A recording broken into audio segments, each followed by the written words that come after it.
Hello, everyone. My name is Savannah Playford, and I am the Director of Youth Ministry at Dixon United Methodist Church. I am so excited to get to share a short message with you today, so thank you for tuning in. Today, we're going to talk about 2020, the perfect vision. Many of us had a plan for this year, whether that be to graduate high school or college, big job promotions, or just fun events with our friends and family. All of us had a plan. Unfortunately, due to hardships, disappointment, and now the quarantine, a lot of those plans are not able to come about. This affects all of us and especially affects our teens. So I connected with the youth and asked them to explain their experience in a couple words. Some of them expressed loneliness due to not being able to see their friends. Some expressed annoyance due to being home all the time.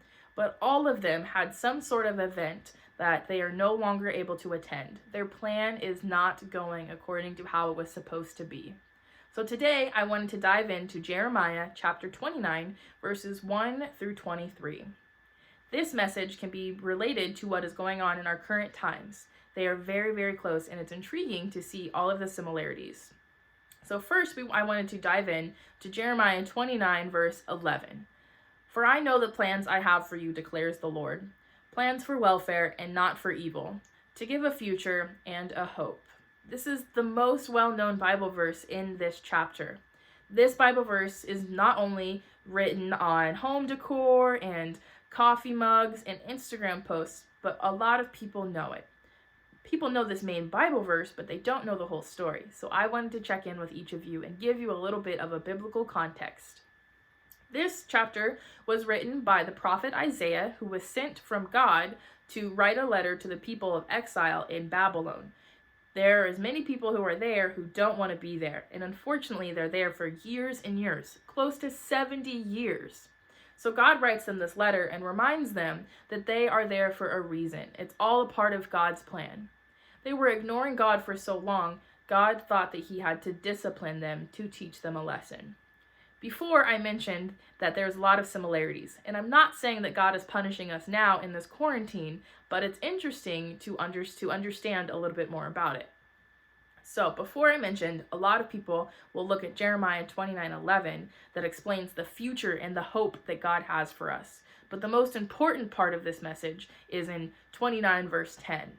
For thus says the Lord, when 70 years are completed for Babylon, I will visit you, and I will fulfill my promise to bring you back to this place. God knew what he was going to do after the 70 years in exile, because it was his plan. And although it was a difficult time for the people, and I'm sure that those people missed out on their graduations and birthday parties, family fun events, they got through it. And God kept his promise to them and eventually led them to a future with God. God's timing is perfect. God's plan is good. This verse should remind you that no matter what you're going through, even if you're lonely or annoyed, tired of being at home, and you are missing something at this time, that God has a plan for all of us. So be reminded of God's love for us. This is a time to reflect, not only with one another in your household, but with one another online.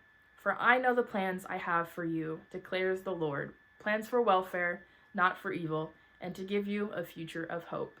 So although 2020 is not going according to plan, it's going perfectly according to God's plan. So this week, I challenge you in your journal to write a roadmap of where you have been and where you are now, according to God's plan and according to your plan. Where did you start 5 years ago? Where are you at now? Are you getting closer to your goals? I would also encourage you to check in with our youth of the church or other youth that you know and ask them how they are doing in light of these events. They aren't able to go to all of the events or the things that they had planned. Many of them are missing their graduations, their proms, their sports season, and especially missing each of you. So thank you so much for checking in with me today. I hope you guys have a great day and an awesome week. I hope to see you soon.